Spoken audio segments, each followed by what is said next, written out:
My name is Marco Dominic Gonzalez, aka Space Baby 8 on Spotify, on X, TikTok, and Instagram. I am Mini Moses 8, and I'm trying to make a shorter video so that I could download it to YouTube in part two. I'm downloading one right now, 24 minutes.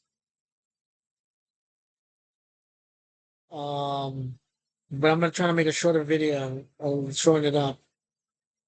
This is part two of Swifties. Help me! Tell Taylor Swift. Kim Kardashian, help me. Get your fans to shout out. Okay, what do I want?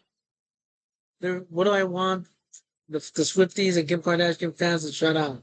Let me read you something I wrote on X. I tweeted a hostage negotiator, and that's what I need. And I spelled it out. Hostage negotiator named Mickey Bergman. I put Mickey Bergman, I need a hostage negotiator for me. I'm a poverty hostage. Lured to Arizona in June of 2009. I was falsely accused of being a Latin war criminal for Colombia 1990s. I need a tribunal similar to the International Criminal Court ICC tribunal so I can clear my name or relocation money back to California. These are the two things that I need. Part two, Mickey Bergman. If you help me, you would be negotiating with USA Congress, for they are responsible for me being a poverty hostage here in Arizona for so long. A tribunal similar to International Criminal Court ICC, hey, or relocation money back in a bill to my home, Los Angeles, California. And it depends on how you look at it, man. President Obama was the president at the time throughout this entire thing was President Obama, and President Biden was the vice president. So it's a bill. So put my relocation money in the bill or an executive order. It's one or the other, man. But I want my life, liberty, pursuit of happiness, man. 15 years. Um, they stopped this program November of 2015, and I'll talk about that. Um, but just like I said in part one, my dad lured me here under a false pretense of a summer vacation. The federal government used my father to lure me here. They took over the Jerry's famous deli, the Jewish deli, and they took it over like a bunch of Nazis. Made my life a living hell, man. I endured 6 months of that, and I ended up coming here. You know what I mean? Um, and real right when I got here, they started to interrogate me using hypnosis. Okay, and I'm going to tell you something about hypnosis, man. It's like being put into sleep. And all you need is a microphone. You don't need a hypnosis therapist in your room. All you need is somebody who knows that you're there and is talking to you through a microphone. And this is how they got me. When I first got here, my dad was talking. He was coming to the home early in the morning and talking really loud. And I was trying to sleep, and I'd be waking up out of sleep. And I'd be telling my dad, "Hey, Dad, talking so loud, man, I can't sleep." And he said, "Well, I'll get you hearing protection." So he brought me, first, he brought me the hearing protection. And then what I noticed is that I started to hear voices. So it was like a microphone. So I told him, take me to the store to get the hearing protection. Then he started to take me to the store to get the hearing protection. And it didn't matter, man. It was like a microphone. I was saving the hearing protection in the back and marking it. And somebody has taken it out, basically my evidence. Somebody has removed it from the room. Illegal search and seizure. But I was trying to get evidence of what was happening. And then the microphone in the bed. The microphone in the bed was in a pillow and in the mattress. If I move this, you'll see that I blocked this whole area off because I don't know where the microphone in the mattress is located. Could be located anywhere, but I blocked this whole thing off, man, just in case. I have a PTSD over this getting put under hypnosis, man. And then when I was sleeping, it was a hardening of the pillow, and I realized they're getting me through there's no way around it, you know what I mean? I told my dad about the pillow, and then he got me a new pillow. And he said, "Well, I can get you another pillow." Um, but then that one started to harden as well. It's like somebody switching out my stuff. You know what I mean, man? And I couldn't get away from it, man. And then I started to become estranged from my father. I wasn't talking to him. He was making me really angry and saying things to make me mad. He was saying he was going to institutionalize me, like he used to threaten my mother that he was going to institutionalize her, and he started to do that with me. And I said to myself, "Well, I can't tell him. Who am I going to tell?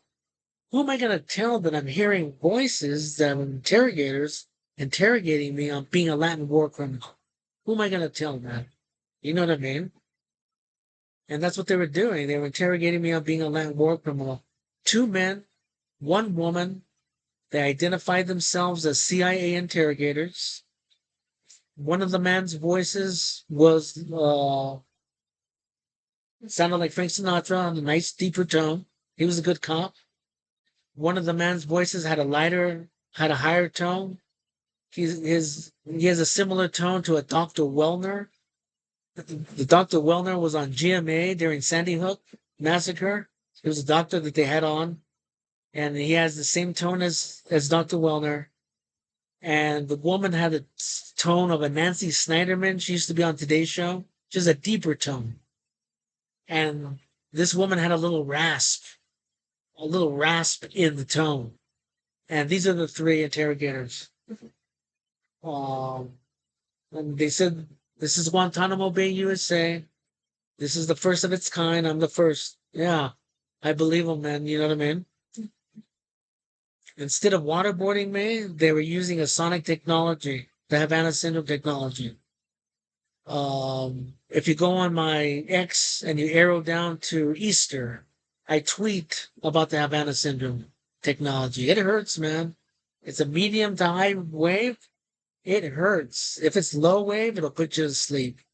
The hum of the wave will put you to sleep, man. But the medium to high wave will hurt, man. Believe me, they couldn't get me on being the Latin war criminal, but they ended up getting a confession in 2015, November of 2015. That's when the program ended.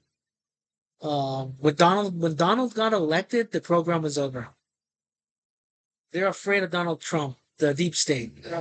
Apparently, they're afraid of Donald Trump, man, because it was over in November 2015.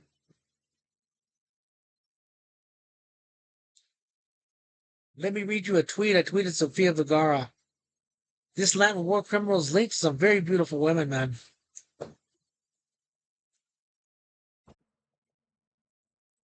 I put to Sofia Vergara on May 29th. Drama queens. The Latin war criminal I'm accused of being was linked to Sofia Vergara. I was interrogated on her. It's not me. I never met her. I've never been to Colombia. There must be a tribunal similar to International Criminal Court ICC that can get all this out as a matter of record. Yeah, man.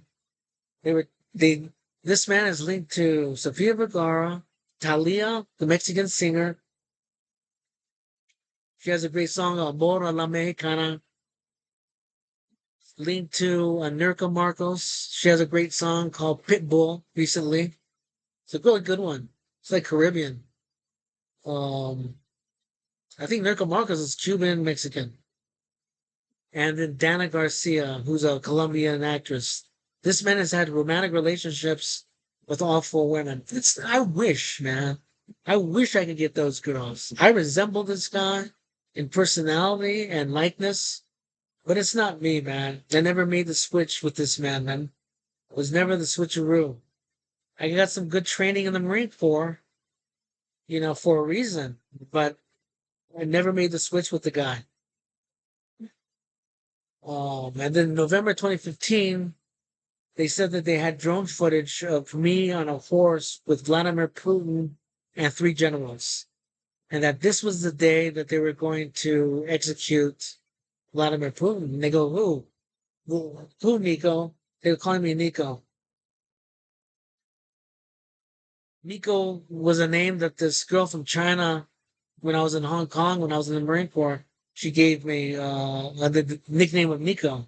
And my friends used to call me Nico as a result of that. And they knew this information. And they knew that also I had a sexual relationship with that woman and the condom broke. And they knew that too. They knew this information, man. My interrogators. And they go, well, you jilted these women. I said, no, I never jilted the woman. I tried to get her out of Hong Kong. I was trying to get her out of Hong Kong. I was going to marry her because the condom broke. And I thought, well, she's going to get pregnant. I might as well marry the girl. And then they wouldn't let me do it. It's another long story. Well, that's for another day. But they knew about this story. And they were calling me Nico. They go, Nico, tell me, is it Bill Clinton or Ronald Reagan? Who's going to have you assassinate Vladimir Putin? Bill Clinton or Ronald Reagan? And I'm like, no, Bill didn't do it. Ronald Reagan didn't do it. It's not me. I kept saying, it's not me. It's not. Anyways, if you look at the video footage of me in different stores when my father would take me to get food in 2015, I was walking funny. Yeah, it hurts. It hurts, man. That sonic technology hurt me. They were really trying to get. They were really trying to get the Latin war criminal confession. They couldn't get that one, so they got me to confess to coordinating the assassination of Vladimir Putin on behalf of an American president.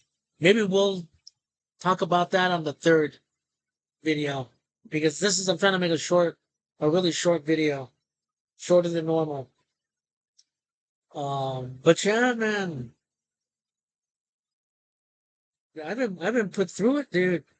Well, put yourself in my shoes. What would you do if you were me? Who am I going to tell that I'm being put under hypnosis? I'm not on speaking terms to my father. He was just picking me up and taking me to get food. He was really pushing my buttons, really making me angry, man. Um, Threatening to institutionalize me, and I didn't even tell him that this was happening. You know what I mean? So understand, man. Uh, but I want to see that drone footage. They said they had drone footage of me on a horse with Vladimir Putin. It's not me. It's a Latin war criminal, but I want to see it.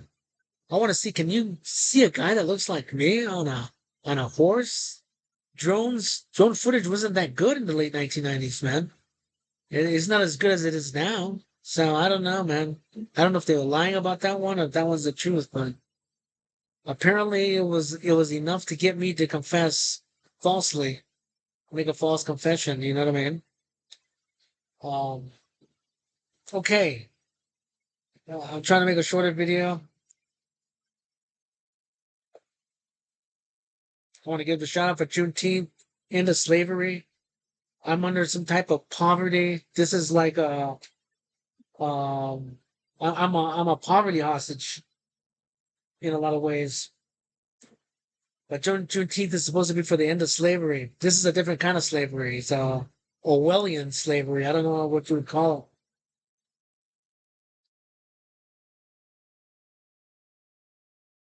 And Malala was on the Christian Amanpour and Company show on PBS. She was getting interviewed by Biana. Um, the last couple of days has marked 1,000 days since girls get education. They can't get education in Afghanistan. Through the Taliban, no education. They can be wives and slaves. That's about it, man.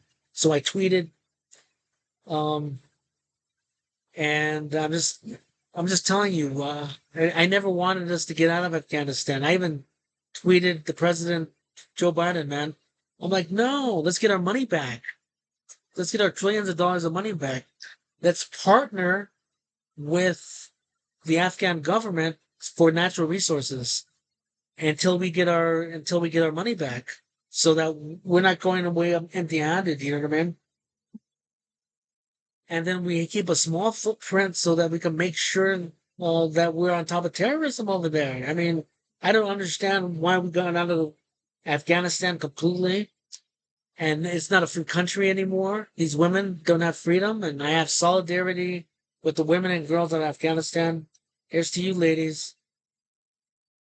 for creating a Silk Road and getting the girls out that want to get out. It's like we have to rescue these women from the Taliban, man, from a terrible life. You know what I mean? But no, man, we should never have gotten out of there. We should have negotiated a deal where through natural resources we get our money back. You know, partner with the Ghani government at the time. Oh man. Anyways, all right. This video is 15 minutes and 40 seconds. Peace.